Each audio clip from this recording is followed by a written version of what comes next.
A broken link in a chain of title never lies.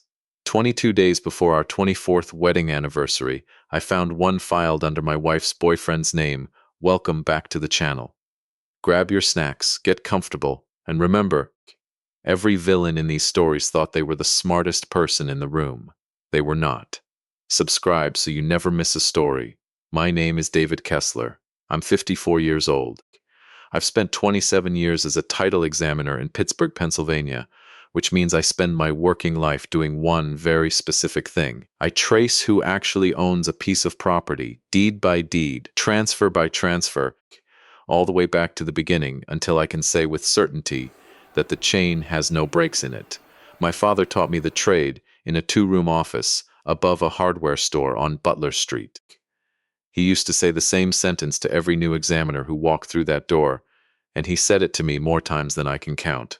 The chain never lies. People lie. Paper doesn't. I believed that sentence before I understood what it would eventually cost me to prove it. I want to give you some numbers before I get to the part where everything came apart. Because the numbers matter, and because a man who spent his career reading documents has a hard time telling a story without them. 24 years married, this past June. 14 years building my own title company from a folding table in my garage into a firm with 9 employees and a waiting list. $46,000, which is what I paid off in law school loans for my wife Karen back when she was a young associate at a firm downtown, and I was still working for somebody else. 2 children. My daughter, Maggie, 26, a nurse in Cleveland who calls me every Sunday without fail. My son, Jason, 23, who at the time this story starts had stopped calling me almost entirely, and I didn't understand why yet. Here's something you should know about me before we go further. I am not a jealous man. I am not a suspicious man. 24 years is a long time to build trust with somebody, and I'd never once gone looking for a reason to doubt my wife. What happened because of my job, not because I went hunting for it. That distinction matters to me. I want to be honest about how this started, because honesty is the only thing I have left that nobody can take a percentage of. It was a Tuesday in April. I was working a routine commercial file, a strip mall changing hands out in Cranberry Township. Nothing complicated. The kind of search I could practically do with my eyes closed after nearly 3 decades. I pulled the chain back through 6 owners and 40 years of transfers, and everything lined up clean until I hit a quitclaim deed from 11 months earlier that made no sense in context. A residential property, not the strip mall, had been quietly transferred from an individual owner into a limited liability company called Larkspur Holdings, no purchase price listed, no mortgage satisfaction recorded. The kind of transfer people use when they want an asset to exist. Somewhere a divorce attorney or a creditor won't think to look. It wasn't part of my file. It had nothing to do with the strip mall. I only saw it because the county's indexing software had briefly cross-referenced the wrong parcel number, a clerical hiccup that happens maybe once a month, and for one accidental second, the wrong document sat next to the right one on my screen. I almost closed it. I want you to understand that. I almost closed that window and went back to my strip mall, and none of what follows would have happened, or it would have happened anyway, and I simply wouldn't have seen it coming.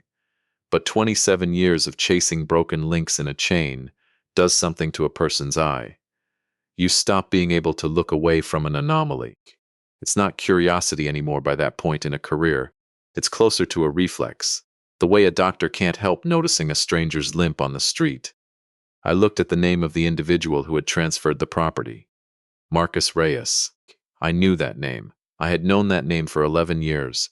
Ever since Marcus walked into my company as a 26-year-old junior appraiser, I agreed to take under my wing as a favor to a colleague, sharp, ambitious, good with numbers, terrible with humility. I taught him how to read a chain of title myself, standing at that same folding table desk my father once used, though by then it had been replaced with something nicer. I taught him the sentence. The chain never lies. He nodded like he understood it. 3 years later, he left to open his own independent appraisal practice, and we stayed friendly enough, the kind of friendly where you shake hands at industry dinners and ask about each other's kids.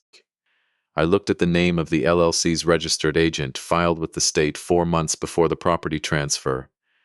It was a Pittsburgh address I recognized instantly because I had mailed a check to that same suite number every month for 6 years. It was my wife's law office. I sat at my desk for a long time after that. I didn't call anyone. I didn't confront anyone. I did what 27 years of training had built into me to do when something doesn't line up. I started pulling every document I could legally access, quietly, methodically, the way I'd pull the history of any property with an irregularity in its chain, except this time the property was my own life, and I didn't yet know how deep the irregularity went. I want to pause here and tell you what I didn't know yet, because it's important. I didn't know that the house held inside Larkspur Holdings had been purchased with money moved out of an account Karen and I had once shared, an account she'd technically had sole signing rights on since a refinance 8 years earlier that I'd trusted her to handle because she was the lawyer in the family and I was the one who was good with property, not contracts. I didn't know that Marcus Reyes had been the one who appraised our own home 18 months earlier for a refinance Karen had pushed for, an appraisal that came in 11% under what I knew the market value to be, an appraisal I'd questioned at the time and let go because Karen told me not to make a fuss about 11%. I didn't know that my son Jason had, by that point, already been quietly aware for 4 months that his mother was seeing someone and had decided, in the particular selective loyalty that sometimes grows in a child who's closer to one parent's version of events, to say nothing to me about it. I didn't know any of that yet. What I knew, sitting at my desk on that Tuesday in April, with a strip mall file open and forgotten in front of me, was that there was a broken link, and the two names on either side of the break belonged to my wife and a man I had personally trained. I want to tell you something my father used to say about broken links specifically, not just chains in general, because it's the sentence that came back to me that afternoon and never really left. He'd say, "A break in the chain doesn't mean the property disappeared. It means somebody didn't want you to see where it went. The land is always still there. You just have to be patient enough and humble enough to follow the trail instead of assuming you already know the ending." I went home that night and Karen asked how my day was, and I said fine, and I want you to sit with that for a second, because that word, fine, is going to come up again later in this story under circumstances that make it a great deal less simple than it sounds right now. I made dinner. We ate at the table. Karen and I had bought at an estate sale 20 years earlier, the one with the water stain near the corner that I'd always meant to sand out and never did. Jason texted that he was working late and wouldn't be by that weekend, the fourth weekend in a row. I noticed it. I didn't say anything about it either. I was starting to learn that there's a particular kind of silence a house develops when more than one person in it is keeping something quiet, and once you start to feel it, you can't unfeel it. I didn't go looking for a fight. I want that on the record before anything else in this story happens. Because what I did next wasn't an act of vengeance. It was an act of documentation. It's what I know how to do. I opened a folder on my personal laptop, not my work computer, and I named it the most boring thing I could think of, Cranberry Township Reference Materials, because I know how these things go, and I wanted a name nobody would ever think to open. Inside it, I started building a file the same way I'd build a title search. Every document, every date, every gap that needed explaining. I wasn't building a case yet. I was just following the chain, the way I'd followed 10,000 chains before this one, except this time my hands weren't quite steady on the keyboard. And I noticed that, and I let myself notice it, and then I kept working anyway. The first thing I pulled was the full LLC filing for Larkspur Holdings, formed 8 months earlier, registered agent Karen's office suite, members listed as 2 individuals, redacted under a common provision that lets an operating agreement stay private, while only a manager's name appears on the public filing. The manager's name was Marcus Reyes. The second thing I pulled was the deed history on the house itself, a modest 3-bedroom out in Sewickley I'd genuinely never heard of before that afternoon. Purchased 14 months earlier by an individual seller, sale price $210,000, paid in cash, no mortgage recorded.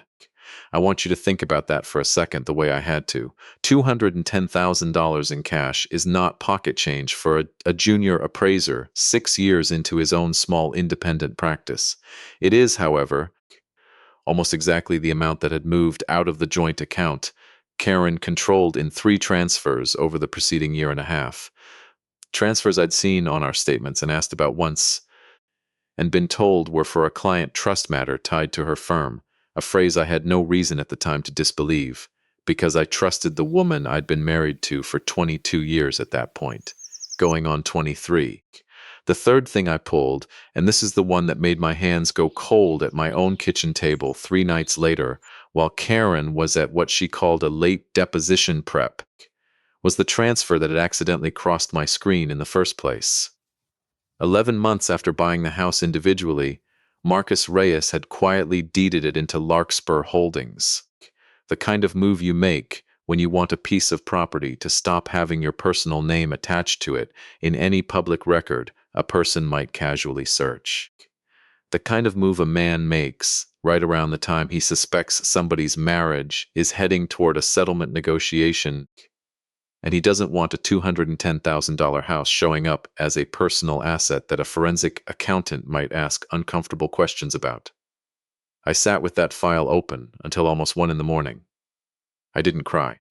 I want to be honest with you about that too, because I think people expect a man to cry in this part of the story, and I didn't, not that night.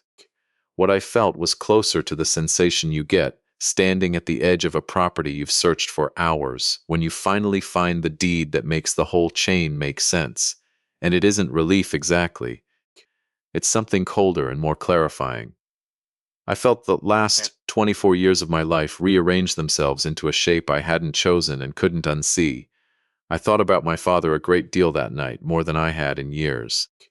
He'd been gone 6 years by then. A heart attack in the office on a Thursday afternoon, the same office where he'd taught me the trade, where I'd found him at his desk with a file still open in front of him like he'd simply paused mid-sentence and never come back to finish it. I still had his old brass magnifying glass in the top drawer of my desk at the office, the one he used for reading fine print on documents before anyone had digital enlargement tools, worn smooth on one side from 40 years of his thumb. I didn't know yet how much that magnifying glass was going to matter before this story was over. I only knew that sitting at my kitchen table that night, I picked up my phone and almost called him out of pure old habit, the way you sometimes do with people who've been dead long enough that you've mostly adjusted, except on the nights something breaks. I closed the laptop instead. I went to bed. Karen came home around 11:30, smelling faintly of a perfume I didn't recognize, and told me the deposition prep had run long. And I said, "That's fine. There's that word again." And I turned off the lamp and lay in the dark next to a woman I had loved for most of my adult life. And I did not know yet how many more months it would take before I understood the full shape of what she and Marcus Reyes had built, or how publicly it would eventually come apart, or that a courtroom on the exact date of our 24th anniversary would be the place where a judge finally read, out loud, everything I was only beginning to assemble.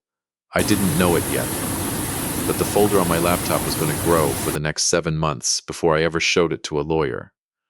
I didn't know it yet, but my son was carrying a secret of his own that would nearly break us both before it finally brought us back together.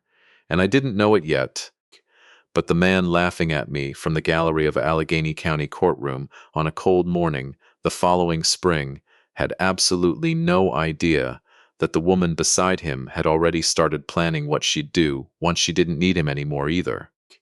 The next morning, I got up, made coffee the way I always did, and went to work.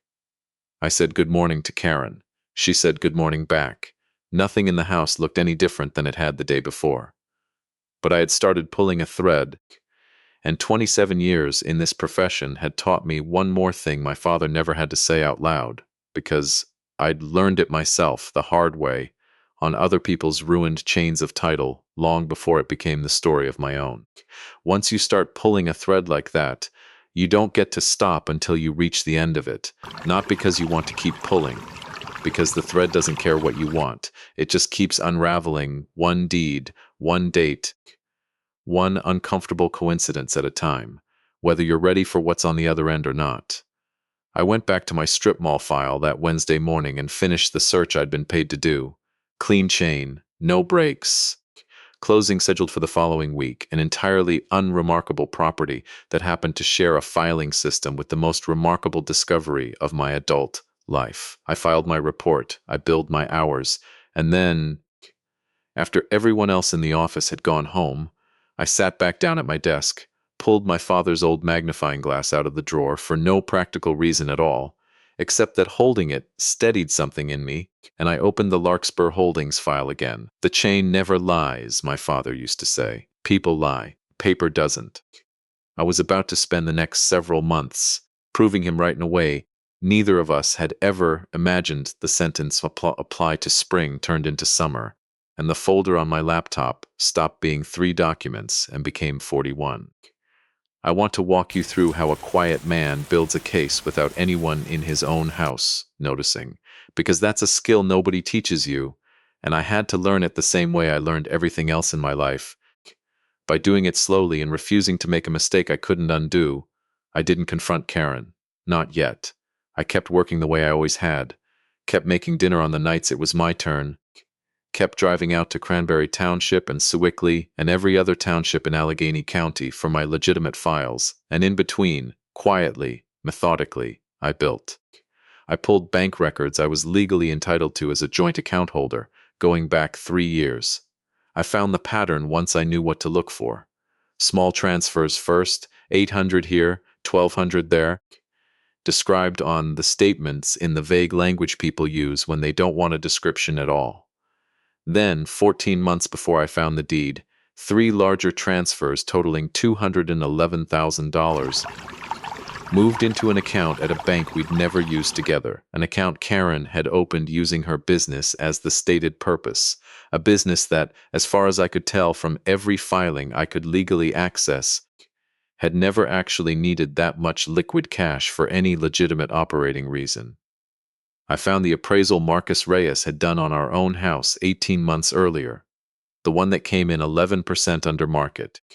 I pulled 2 comparable appraisals done around the same time on similar homes in our neighborhood, both from other firms, both landing where I'd expected ours to land. 11% is not a rounding error in that business. 11% is a number a man builds on purpose when he wants a refinance to generate less cash than it should, when the difference between what a house is worth and what a bank will lend against it needs to be large enough that somebody has to come up with a chunk of money from somewhere else to cover the gap. I hadn't understood at the time why Karen had pushed so hard for that particular refinance, or why she'd insisted, gently the way she insisted on most of things, that Marcus was the fairest appraiser in the city and we should use him as a favor to me, since I'd trained him. I understood it 18 months later, at my desk, at 11 at night, with my father's magnifying glass sitting beside my keyboard like it was standing guard over the whole operation. I want to tell you about the night I finally spoke to my son, because it's the part of this story that hurt worse than anything Karen or Marcus ever did to me directly, and I think you need to understand that before we get anywhere near a courtroom. It was late June.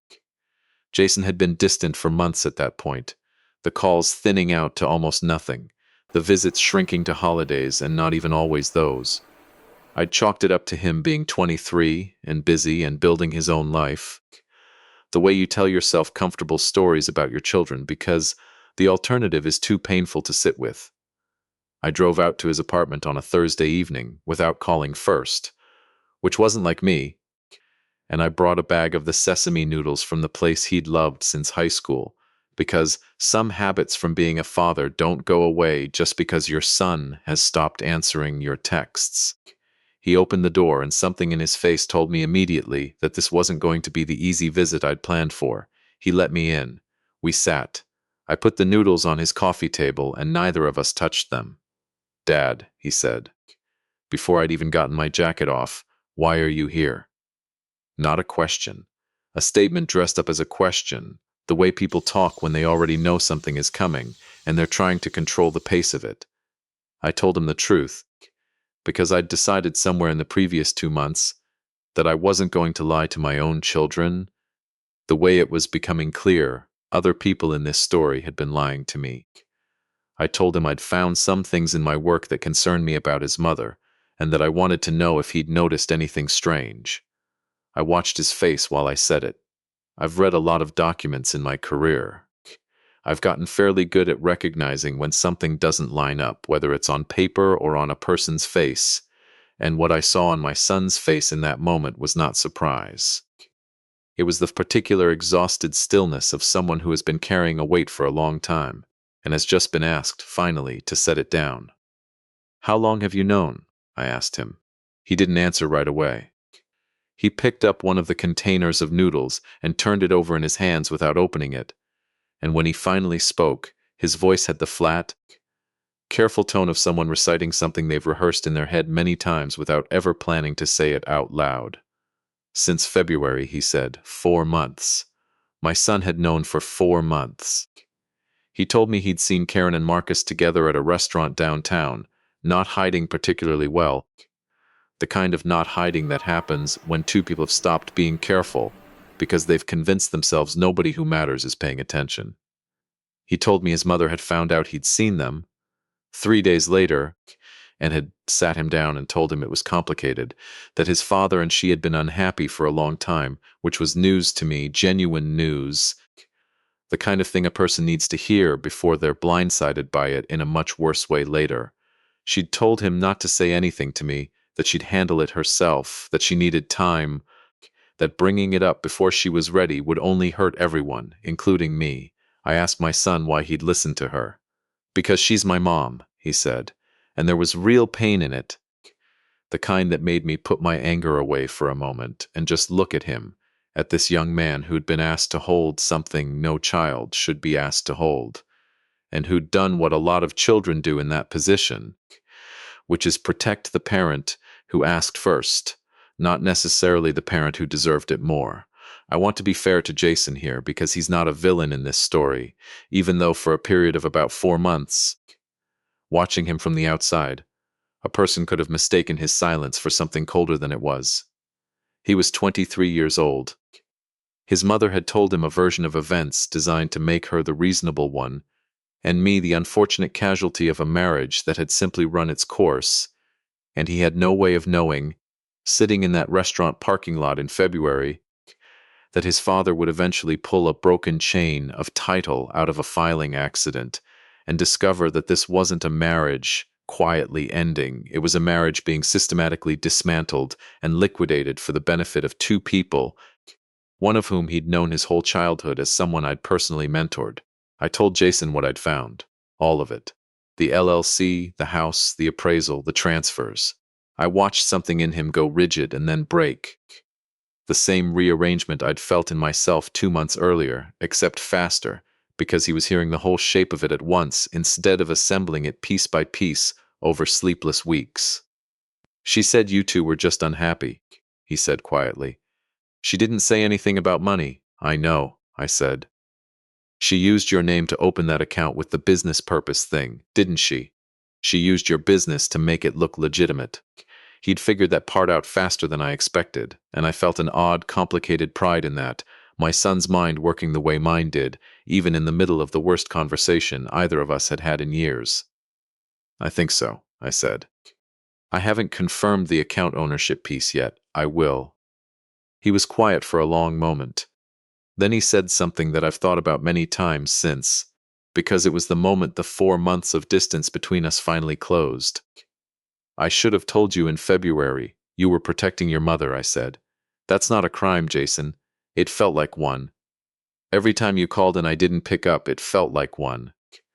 I want to tell you that everything was fine between us after that conversation, but that's not how real repair works, and I'd rather tell you the truth than give you something tidy."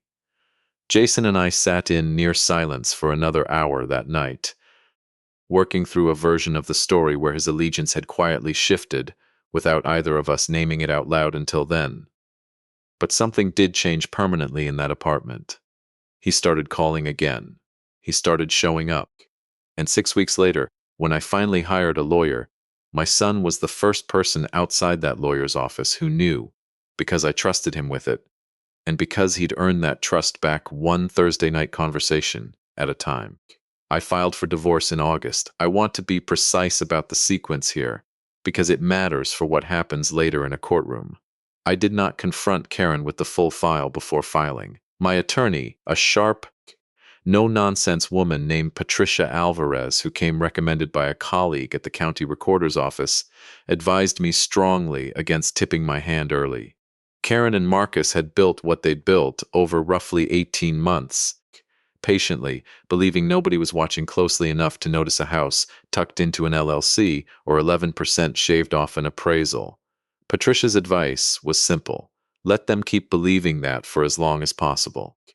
Every additional month they spent thinking they were undiscovered was another month they might make a mistake that made the eventual case stronger. So I filed quietly, on the grounds available to me, and I let Karen assume, for a while, that this was simply the marriage finally catching up to what she'd already decided it was. She didn't fight the initial filing. She seemed, if anything, almost relieved. The relief of someone who believes the hardest part of the process is behind her, and the rest is just paperwork. She had no idea what I'd already pulled together. She had no idea that her own son had told me everything. She had no idea her own money trail led directly back to a man's LLC, with her office suite listed as its registered agent, the one confrontation I couldn't avoid, and the one I want to tell you about now, happened 3 weeks after I filed, at what should have been an entirely unrelated family occasion. My daughter Maggie had flown in from Cleveland for her cousin's engagement party, hosted at Karen's sister's house out in Fox Chapel, a gathering I'd been attending for 2 decades and had no reason to think would be any different from the 20 before it. Karen and I had agreed, in the strained, business-like tone divorcing people learn to use with each other, to attend separately and be civil for the family's sake. Marcus was there. I want to be clear that I hadn't expected that, and I don't believe Karen had planned it either, not deliberately, though by that point I'd stopped assuming I understood the boundaries of what either of them considered appropriate. He'd apparently been invited by Karen's sister, who either didn't know the full situation or didn't think it was her place to disinvite him, and he arrived acting, for the first 20 minutes, like a man who had every right to be standing in that backyard holding a glass of wine near the family he'd spent a year and a half quietly dismantling. I didn't approach him. I want that on the record. I was standing near the drink table talking to my brother-in-law when Marcus walked over, unprompted, with the kind of loose, confident smile a man wears when he's decided he's already won something and simply wants to see the other person's face when they realize it too. "David," he said, "good to see you." I said something neutral. I don't fully remember what. What I remember clearly is what came next, because it's the sentence that changed how I felt about everything that followed, the sentence that took whatever restraint I'd been holding on to and quietly set it on fire. "You know," Marcus said, glancing toward where Karen stood across the yard, not looking at us, "your dad used to tell me that same line about chains and paper. The chain never lies. Funny old guy. I always thought it was kind of a sad way to spend a life, hunched over other people's deeds in a dusty office above a hardware store, dying at his desk like that. Some men build something, others just file it. I want you to sit with that for a second the way I had to. My father had been dead 6 years. He built a business from nothing, trained half the examiners working in this county today, and died with a file open in front of him because he loved the work until the very last moment of his life. And this man, who I had personally taught the sentence he was now using as a weapon, stood in my sister-in-law's backyard and turned my father's memory into a punchline for the woman I was divorcing to overhear. I didn't raise my voice. I want you to know that. 27 years of careful, patient work had built something in me that doesn't break just because someone hands it a reason to. I looked at Marcus for a long moment, long enough that his smile started to falter slightly at the edges, the first small crack I'd seen in his confidence since this entire thing began. "My father built something," I said. "You're standing in the middle of it right now, using the sentence he gave you for free. Enjoy the wine, Marcus." I walked away. I didn't look back to see his face. I found Maggie by the dessert table and told her it was time to go. and she asked me what was wrong. And I told her I'd explain in the car, which I did, the whole thing, start to finish, because by that point I'd decided my children deserved the truth more than they deserved my protection of a version of the family that no longer existed. That night, back at my own house, the one Karen and I still technically shared, while the divorce worked its way through the county calendar, I opened my laptop and added something new to the folder. Not a document this time. A note. A single line, time-stamped, the way I'd log any relevant observation in a professional file. Confirms Emma aware of ongoing D&K matter. Presents socially with K 3 weeks post-filing. Disparaging remark. Deceased father made in presence of extended family. I closed the laptop and sat in the dark kitchen for a while, and for the first time since April, I let myself cry, not out of weakness, but because grief needs somewhere to go, and I'd been so busy building a case that I hadn't given myself a single evening to simply mourn what I'd actually lost. The trial date came down from the county in October, set for the following spring, a final contested hearing on asset division and spousal support, the kind of hearing that happens when two parties can't reach a settlement and a judge has to sort through everything and decide. Patricia called me with the date, and I remember sitting at my kitchen table, the same one with the water stain I'd never sanded out, pulling up the calendar on my phone to write it down, and going very still when I saw what date the county clerk had assigned. June the 14th, our anniversary. The exact date Karen and I had been married 24 years earlier, now scheduled, by nothing more than the ordinary indifferent scheduling of a county docket, to become the date a judge would finally look at everything I'd spent 8 months quietly assembling. I didn't believe in signs, not really, not before that phone call. But I sat with that date for a long time that evening, turning it over the way I'd turn over a piece of evidence I wasn't sure yet how to use, and something in me settled into a kind of calm I hadn't felt since the whole thing began. My father used to say that a chain of title has its own logic, that if you follow it patiently enough, it eventually leads you back to where it started, whether you meant it to or not. I didn't know yet exactly how the hearing would go, or what Marcus would do when he saw the file laid out in front of a judge, or how Karen would react when the full 18 months of her life were finally read into the public record. I only knew that the date was set, that 8 months of careful work were about to matter, and that somewhere across the city, a man who'd once sat across a folding table from me and nodded along to my father's favorite sentence had absolutely no idea how completely that sentence was about to come back around on him. Winter moved into spring the way it always does in Pittsburgh, reluctantly, with false starts and late snow, and I kept building. By January, the folder held 63 documents. By March, 71. Patricia Alvarez had her own copy by then, organized into the kind of exhibit binder lawyers use, tabbed and indexed.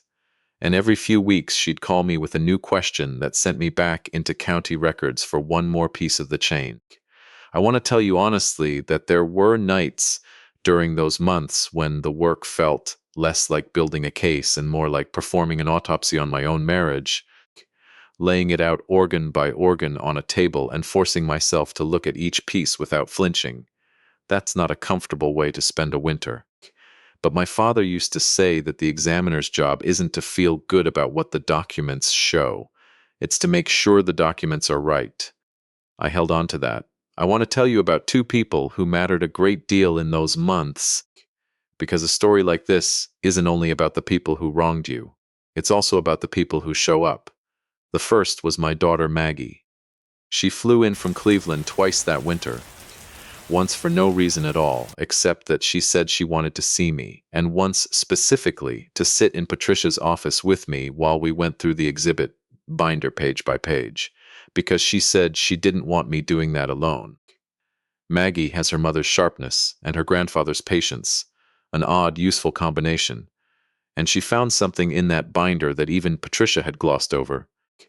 A discrepancy in the dates on two of the transfer records that turned out to matter a great deal later. A 3-day gap that helped establish exactly when Karen had learned Marcus was moving the house into Larkspur Holdings, which mattered for the fraud timeline Patricia was building. I don't think Maggie ever fully forgave her mother for what came out that spring, but she never once made me feel like I was the villain for pursuing it. And after a winter surrounded by people who had every reason to want me to be quiet, that mattered more than I can easily put into words on a recording like this. The second was Jason, and this is the part of the story I've been building towards since that Thursday night with the sesame noodles, because my son didn't just come back into my life that winter. He went to work. I found out in February, almost exactly a year after he'd first seen his mother and Marcus together at that downtown restaurant, that Jason had quietly reached out to a woman named Priya Nair, a former paralegal at Karen's firm who'd left the practice 8 months earlier under circumstances nobody at the firm talked about openly. Jason had met her once, briefly, at a firm holiday party years before, and had remembered her name well enough to track her down. He never told me he was doing this. I only learned about it when he showed up at my house on a Saturday afternoon with a manila envelope and a look on his face I hadn't seen since he was a teenager, working up the nerve to tell me he'd dented the car. "I need you to not be mad that I did this without telling you," he said, which is usually the sentence that precedes exactly the kind of thing a father should be mad about. Except in this case, I wasn't, not even a little Prianaire. It turned out had left Karen's firm because she'd been the one processing the paperwork for the LLC formation the year before, and had grown uncomfortable with what she'd been asked to keep off the official firm billing records, work done, as she put it to Jason on her own time at Karen's request, in exchange for cash that never appeared on any pay stub. She hadn't gone to anyone about it because she needed the reference and didn't want to burn a bridge with a firm that still had influence over her career, and because, in her words, it wasn't really her business what a partner did in her personal life. But Jason, 23 years old, sitting across from a stranger in a coffee shop, had apparently been persuasive enough, or maybe simply sincere enough, that she agreed to write out a signed statement describing what she'd processed and when, on the condition that it only be used if absolutely necessary, and that her name be kept as quiet as possible until then. I want to tell you what that manila envelope meant to me, sitting at my kitchen table that Saturday afternoon with my son watching my face for a reaction. It wasn't just evidence, though it was that, too, corroborating testimony that closed a gap Patricia had flagged as our weakest link, the gap between the account transfers and proof that Karen herself had directed the LLC formation rather than simply benefiting from something Marcus had done independently. It was proof of something else. It was proof that my son, who 4 months into knowing the truth had chosen silence to protect his mother, had spent the following year quietly, on his own initiative, choosing me. Not out of anger at Karen, he was careful to tell me that he still loved his mother, still wanted a relationship with her eventually, on whatever terms that could someday take. But he'd decided that loving her didn't require lying for her forever, and once he'd made that decision, he'd gone and done something about it without waiting to be asked. "Dad," he said, when I finally looked up from the envelope, "the chain never lies, right? Isn't that what Grandpa used to say?" I hadn't told him that Marcus had used that same sentence against me in Karen's sister's backyard the previous September.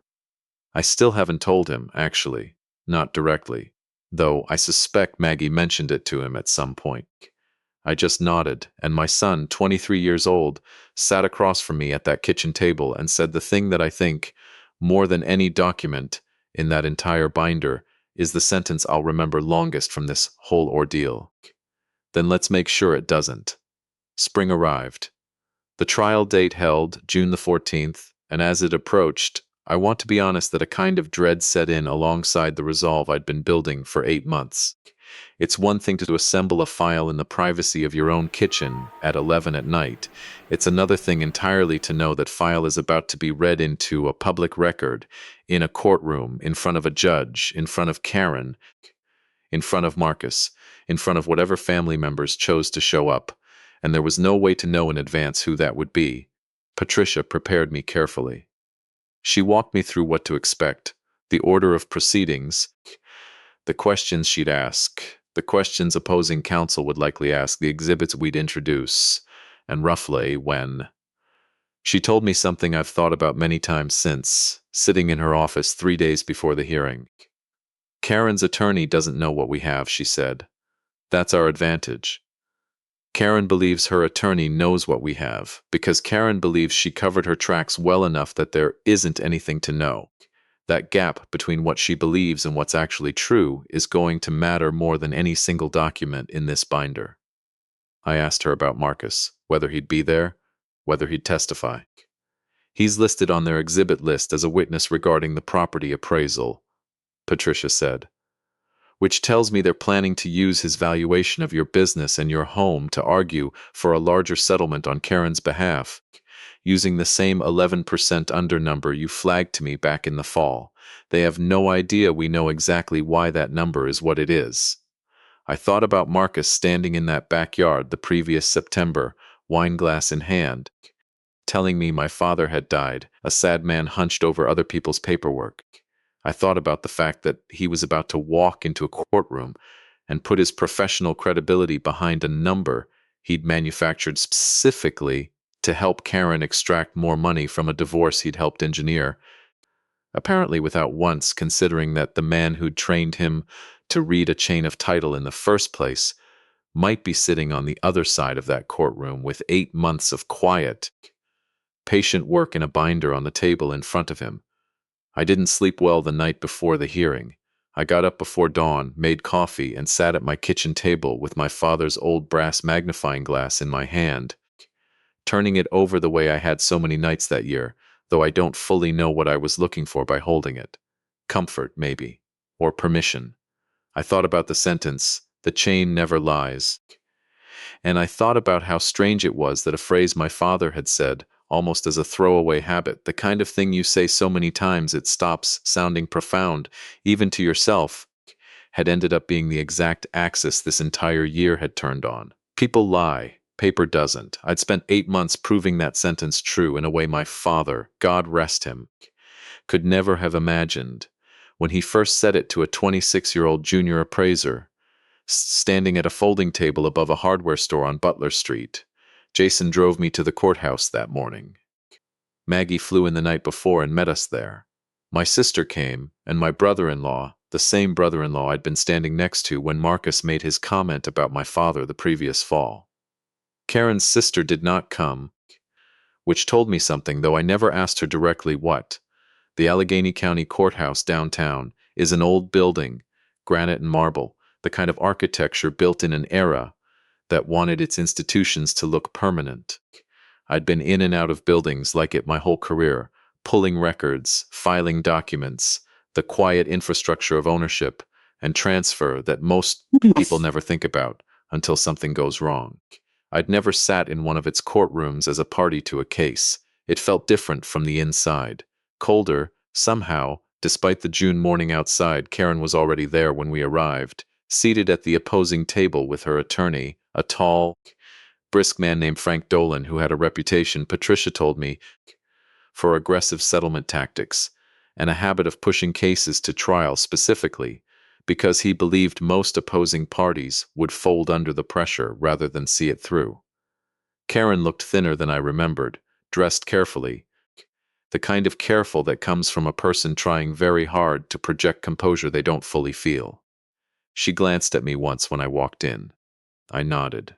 She looked away. Marcus arrived 20 minutes later, walking in like a man who'd been invited to a celebration rather than summoned as a witness in a case built partly around his own fraudulent appraisal. He wore a suit that fit too well for a man his age and income level, the kind of suit that made me wonder, not for the first time that year, exactly how much of the $211,000 had gone toward things that had nothing to do with a house in Swickley. He sat in the gallery, 2 rows behind Karen's table, and when he caught my eye across the courtroom, he smiled. I didn't smile back. I didn't look away either. I just held his gaze for a moment. The way you hold the gaze of a man who has no idea what's sitting in the binder on the table, 6 feet in front of him. And then I turned back to Patricia and let her walk me through the morning's agenda one more time. The hearing opened the way these things do, procedural, almost anticlimactic. The judge, a woman named Judge Reinhold, who Patricia had described to me as sharp, no-nonsense, and famously impatient with attorneys who tried to pad a hearing with theatrics, reviewing the basic parameters of what was being contested: asset division, spousal support, the valuation of my business and our home, contested between two appraisals, mine coming in through an independent firm Patricia had hired, and Karen's relying heavily on the number Marcus Reyes had produced 18 months earlier.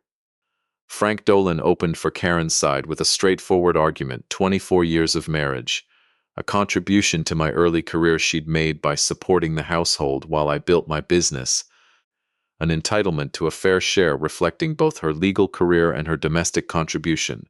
All standard, all the kind of language I'd expected. Patricia let it go without much reaction. She'd told me that morning that her strategy wasn't to fight every point Dolan raised. It was to let him build his case exactly the way he wanted to, and then take it apart with the one thing he didn't know we had. Marcus took the stand mid-morning to testify about his appraisal of our home, and, by extension, the business assets tied to it.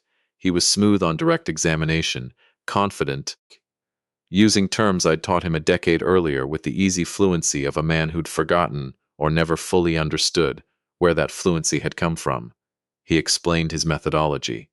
He explained the comparable properties he'd used. He explained why, in his professional opinion, the home and business were worth what he'd said they were worth, 11% below what any reasonable market analysis would suggest. Though of course he didn't phrase it that way. I watched him from the table where I sat beside Patricia, and I want to tell you honestly what I felt in that moment because I think it surprises people when I describe it. I didn't feel rage. I'd spent the previous September standing in a backyard with a wine glass in his hand and my father's memory in his mouth. What I felt, watching him testify, was something closer to the quiet, focused calm of an examiner who has finally, after months of patient work, found every page he needs, and is simply waiting for his turn to lay them out on the table in the right order. Patricia rose for cross-examination. She started slow, almost gentle, asking Marcus to confirm the basic details of his appraisal: the date, the methodology, his professional relationship to the parties involved. He answered easily, still smiling faintly, the smile of a man who believes he is being asked questions he has already prepared answers for. "Mr. Reyes," Patricia said, "you trained under my client, correct? Mr. Kessler personally mentored you for approximately 3 years before you opened your own practice." "That's right," Marcus said. "David taught me most of what I know about the industry." "And in the 18 months prior to this hearing, would you say your relationship with Mr. Kessler's wife, Karen Kessler, was purely professional?" I watched something flicker across Marcus's face, the first small crack, the same kind I'd seen in that backyard the previous September when I'd told him he was standing in the middle of something my father built. Dolan objected.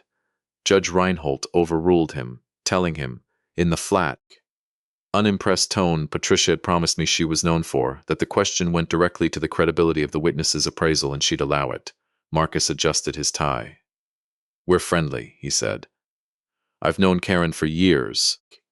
"Through David friendly," Patricia repeated, and I watched her walk back to our table, pick up the binder, the same binder I'd built one document at a time over 8 months at my kitchen table with my father's magnifying glass beside my keyboard, and carry it slowly toward the witness stand. "Your Honor," she said, "I'd like to introduce Defendant's Exhibit 14. Marcus's smile finally, completely disappeared. Judge Reinhold took Exhibit 14 from the bailiff and began reading, and the courtroom did the particular kind of quiet that happens when a room full of people sense, before they fully understand why, that something has just shifted. Exhibit 14 was the LLC formation record for Larkspur Holdings, with Karen's office suite listed as the registered agent address, filed 4 months before the house in Sewickley changed hands. Patricia walked the judge through it methodically, the way I'd once walked a junior colleague through a chain of title, patient, unhurried, every link laid out in order so there was no room left for anyone to claim the picture was unclear. "Mr. Reyes," Patricia said, "isn't it true that you purchased the property at 12 Birchwood Lane in cash 14 months ago, and that the funds for that purchase originated from an account controlled by Karen Kessler?" "I'd have to check my records," Marcus said. and his voice had lost the easy fluency from 20 minutes earlier. "Let's help you check them," Patricia said, and introduced Exhibit 15, the bank transfer records, 3 transfers totaling $211,000, moved out of the account Karen had opened under her business's name, into an account that fed directly into the cash purchase of the house. I watched Karen at the opposing table. She hadn't moved in several minutes. Her hands were folded in front of her, the same careful way they'd been folded at our own kitchen table 20-some years earlier. Back when careful hands had meant something entirely different. Back when I'd still believed I understood every version of the woman sitting across from me. Frank Dolan tried to object twice more, and both times Judge Reinhold waved him down without much patience, telling him the second time, flatly, that if he had a foundation objection, he could raise it properly instead of interrupting his own witness's testimony with noise. I don't think Dolan had known any of this was coming.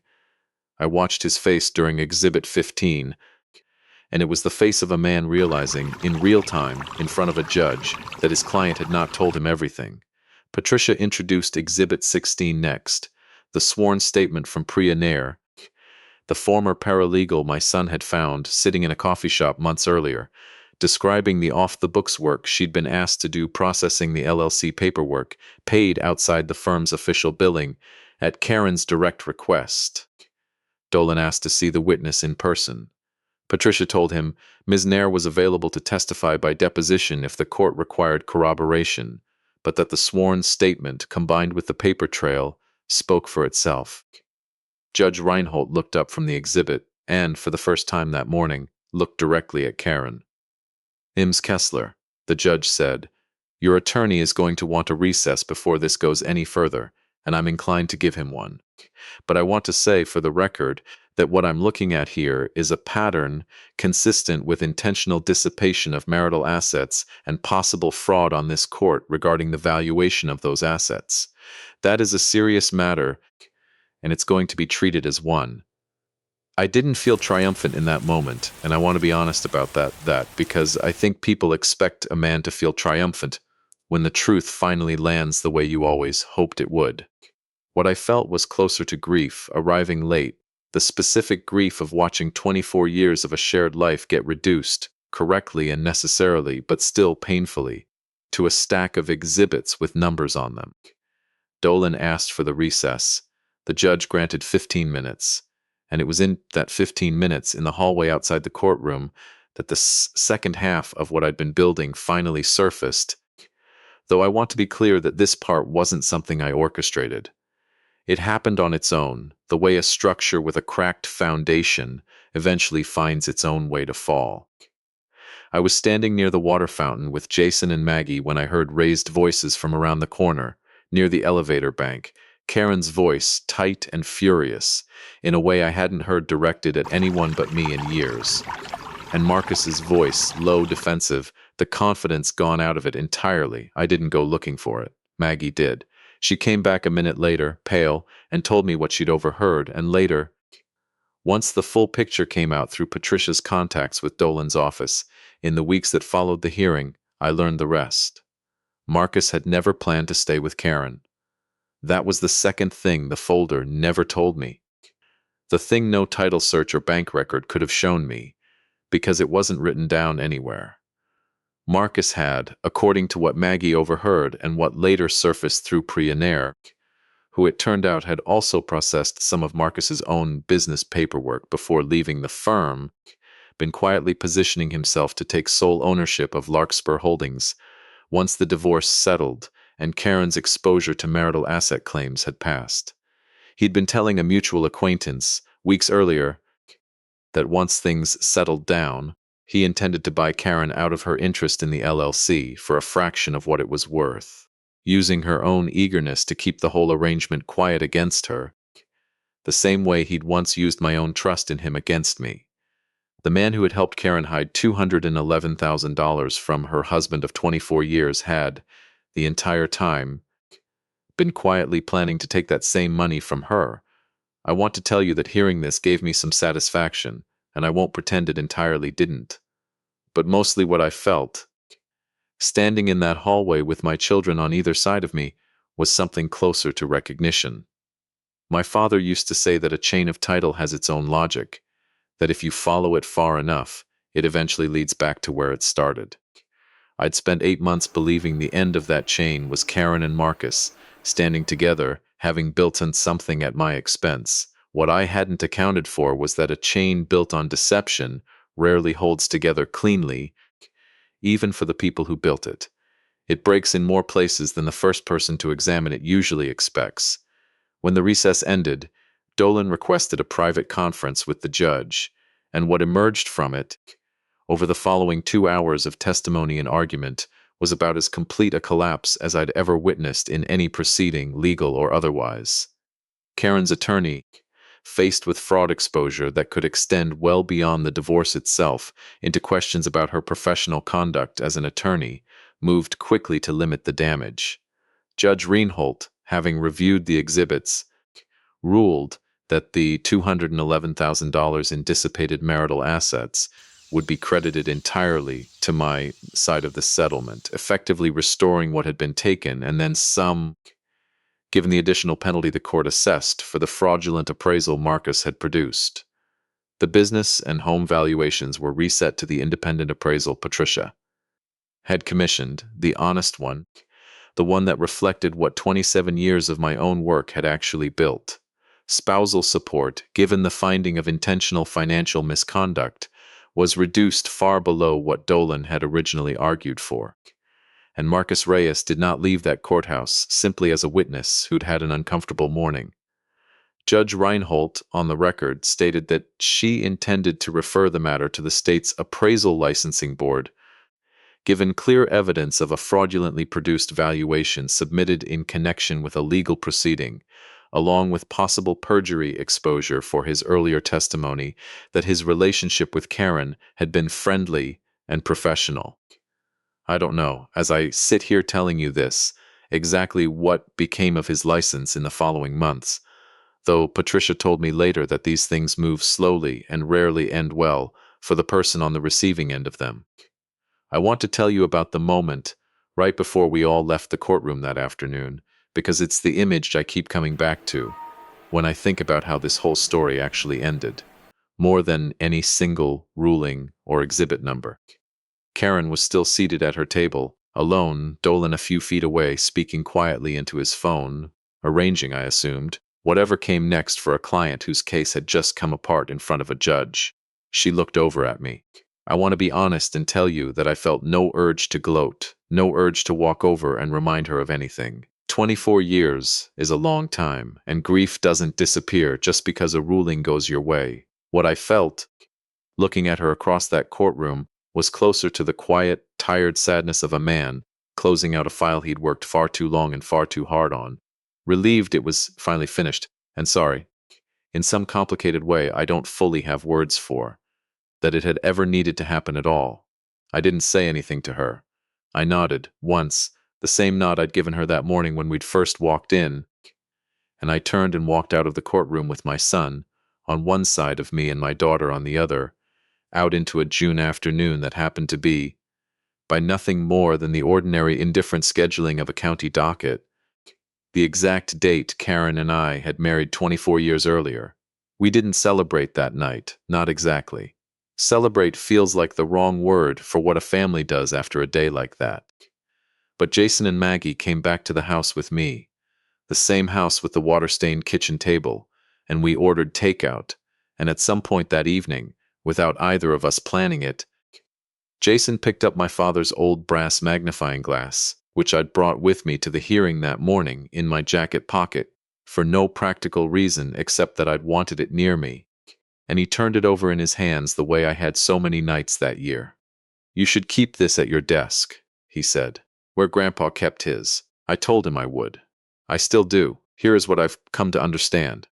In the months since that hearing, about the sentence my father used to say to every new examiner who walked into his office, "The chain never lies."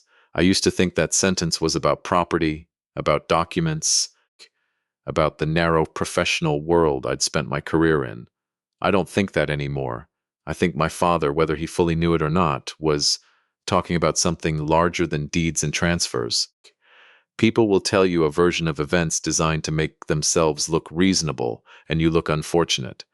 People will smile at you across a backyard with a wine glass in their hand and tell you your father wasted his life, not knowing that the very sentence they're using to insult him is the sentence that's going to undo them. But underneath all of that, if you're patient enough and humble enough and willing to follow the trail, instead of assuming you already know where it leads, the actual truth is always still there, recorded somewhere, waiting for someone willing to do the quiet, unglamorous work of finding it. Some men respond to betrayal with noise. I understand the impulse. I felt it plenty of times that year, standing in a backyard, sitting in a courtroom hallway, lying awake at 1 in the morning with a folder open on my laptop and my father's voice in my head. But I was raised by a man who taught me that the strongest response to a lie isn't a louder voice. It's a cleaner chain. Every link accounted for, every gap explained. Let the paper do what paper has always done better than people ever will, which is simply tell the truth, patiently, permanently, whether anyone wants to hear it or not. Karen and I finalized the rest of the settlement over the following month, quieter proceedings after the fireworks of that June hearing. Jason and Maggie have both, in their own ways in their own time, worked out what kind of relationship they want with their mother going forward, and I've stayed out of that entirely, because it isn't mine to decide. Marcus Reyes, as far as I know, no longer practices as an appraiser in this county. I don't think about him often anymore, though I do occasionally think about the brief flicker on his face in that backyard when I told him he was standing in the middle of something my father built. And I think, sometimes, that it's the closest he ever came, in all the time I knew him, to understanding what that sentence actually meant. I still work the same job. I still pull chains of title for strangers buying strip malls and starter homes and everything in between, and I still keep my father's magnifying glass on my desk, worn smooth on one side from his thumb and now, slightly, from mine. Every so often, a young examiner asks me why I keep an old brass magnifying glass around when every enlargement tool we need is built into the software now, and I tell them the same thing my father told me, the same thing I told my son on a June evening in my kitchen, the same thing I'm telling you now. People lie. Paper doesn't. You just have to be patient enough to let it tell you the truth. If you like this story, join our community by hitting that like button and subscribing for more real raw stories about the quiet ones who turned out to be paying closer attention than anyone ever gave them credit for.